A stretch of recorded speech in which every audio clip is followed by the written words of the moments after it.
باغ جنت کے ہیں بارے مدح خانے اہل بیت،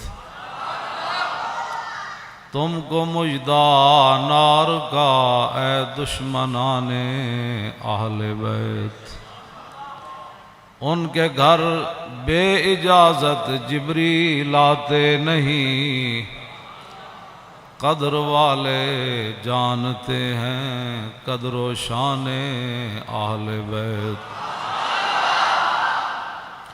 اے شباب فصل گل، یہ چل گئی کیسی ہوا، کٹ رہا ہے لہلہاتا بوستان اہل بیت۔ سر شہیدان محبت کے ہیں نیزوں پر بلند، خدا نے اور اونچی کی قدر و شان اہل بیت۔ زخم کھانے کو تو آب تیغ پینے کو دیا، زخم کھانے کو تو آب تیغ پینے کو دیا، خوب دعوت کی بلا کر دشمنان اہل بیت، خوب دعوت کی بلا کر دشمنان اہل بیت۔ اپنا سودا بیچ کر بازار سونا کر گئے۔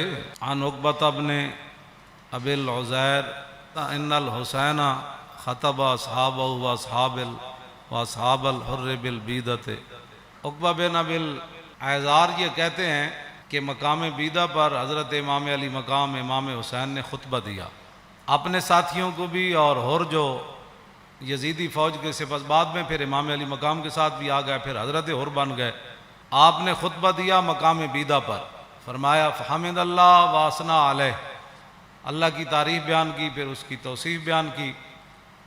فقال ایھا الناس ان رسول اللہ صلی اللہ تعالی علیہ وسلم قال، فرمایا میں نے اپنے نانا جان کو فرماتے ہوئے سنا، مر رہا منکم سلطانا جائرا، کہ تم میں سے کوئی آدمی ظالم بادشاہ کا زمانہ پائے۔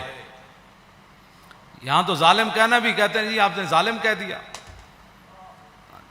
مر رہا منکم سلطانا جائرا، تم میں سے کوئی آدمی ایسے بادشاہ کا زمانہ پائے، جائر جو ظالم بادشاہ ہو، مستحلا لحرم اللہ، جو اللہ تعالیٰ کی حرام کردہ چیزوں کو حلال کر رہا ہو، ناقصا لعہد اللہ، وہ اللہ کے ساتھ عہد و پیمان کر کے پھر اس کو توڑ رہا ہو۔ کلمہ پڑھنے کے بعد تو پھر نگاہ اور بندے کا رخ اور بندے کی ساری باتیں پھر ادھر ہی ہونی چاہیے نا۔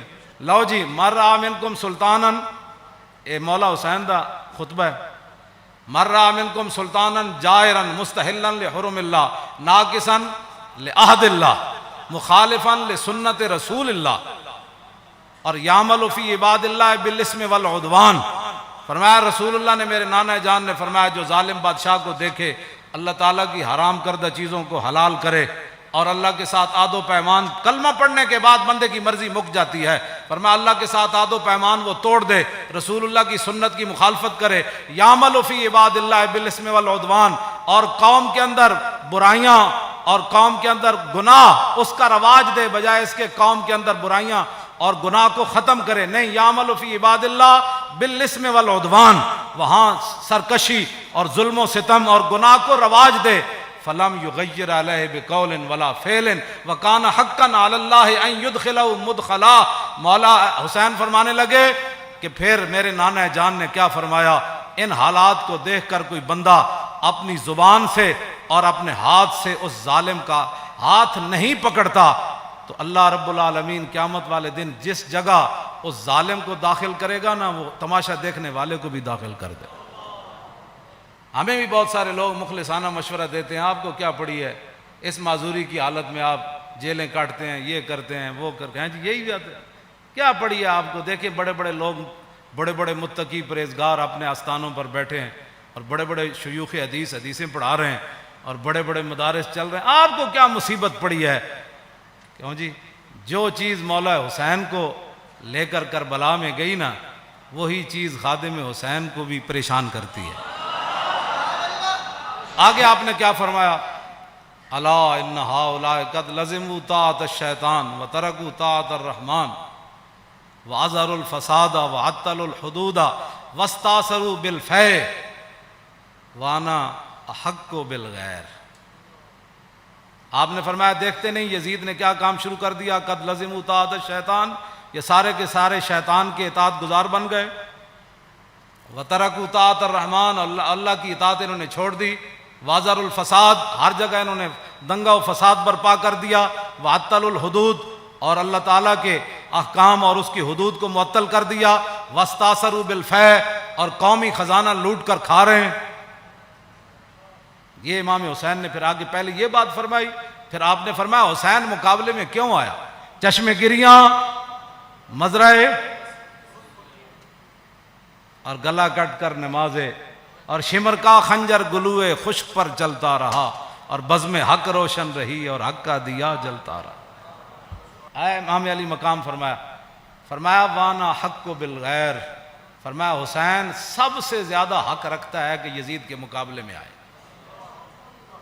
میں سب سے زیادہ حق رکھتا ہوں حسین کہ میں تو اچھا اب جو فوج سامنے کھڑی تھی، آپ نے یہ بات تو آپ نے پہلے فرمائی نا، پھر جو سامنے آئے ہوئے تھے نا مقابلے میں، جو کہتے تھے دل تے تواڈے نال لیکن تلوار تواڈے نال کوئی، آپ نے فرمایا قد اتتنی کتبکم وقدمت رسلکم ببیعتکم، فرمایا یہ تمہارے خطوط ہیں جو تم نے مجھے بھیجے ہیں، اور بہت سارے قاصد تم نے میرے پاس بھیجے ہیں۔ کس بات پر؟ انکم لا تسلمونی ولا تخذلونی، کہ میں جب تمہارے پاس آ جاؤں گا تو تم پھر میرے ساتھ مل کر لڑو گے، مجھے یزیدی فوج کے حوالے نہیں کرو گے، یہ تمہارے خطوط ہیں میرے پاس۔ انکم لا تسلمون ولا، اور تم میرے اوپر حملہ کے وقت خاموش نہیں بیٹھے رہو گے، یہ تم نے لکھا ہوا ہے اس میں۔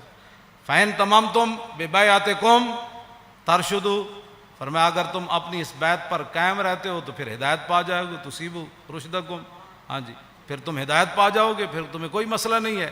آگے پھر آپ نے لوگ پھر دیکھنے لگے یہ کون ہے، جان بوجھ کر بھی لوگ آنکھیں بند کر دیتے ہیں نا، کچھ ایک دوسرے سے پوچھنے لگے یہ کون ہے جو ہمارے سامنے خطبہ دے رہے ہیں یزیدی فوج میں سے، تو فرمایا فَأَنَا الْحُسَيْنُ ابْنُ عَلِي وَابْنُ فاطمہ بنت رسول اللہ، فرمایا جانتے ہو کہ میں حسین بن علی ہوں اور میں سیدہ طیبہ طاہرہ فاطمہ الزہرا کا صاحبزادہ ہوں، جانتے ہو مجھے؟ نفسی ما نفسکم والی ما آلکم فلکم فی اسوۃ، آپ نے فرمایا یہ مت رکھنا کہ حسین تمہیں میدان میں چھوڑ کر چلا جائے گا، جہاں میں رہوں گا، جہاں تم رہو گے حسین تمہارے ساتھ رہے گا، جہاں تمہارے اہل و عیال ہوں گے حسین کے بچے بھی وہی ہوں گے۔ نفسی ما نفسکم والی فلکم فی اسوۃ، اے مولانا جملہ بڑا عجیب ہے، فرمایا حسین کی زندگی کیا تمہارے لیے نمونہ نہیں ہے؟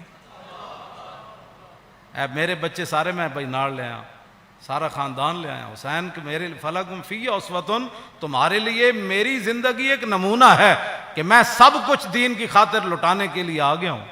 وَإِن لَّمْ تَفْعَلُوا وَنَقَضْتُمْ عَهْدَكُمْ فَخَلَعْتُمْ أَعْنَاقَكُمْ مِنْ بَيْتِكُمْ فَلَعُمْرِي مَا هِيَ فِيهِ لَهُ نُكْرَةٌ، آپ نے فرمایا کہ اگر تم میرا ساتھ نہیں دیتے اور جو تم نے وعدے کیے وہ توڑ دیتے ہو، میری بیعت تم ختم کرتے ہو، تو اللہ کی قسم مجھے اس پر کوئی زیادہ تعجب نہیں ہے۔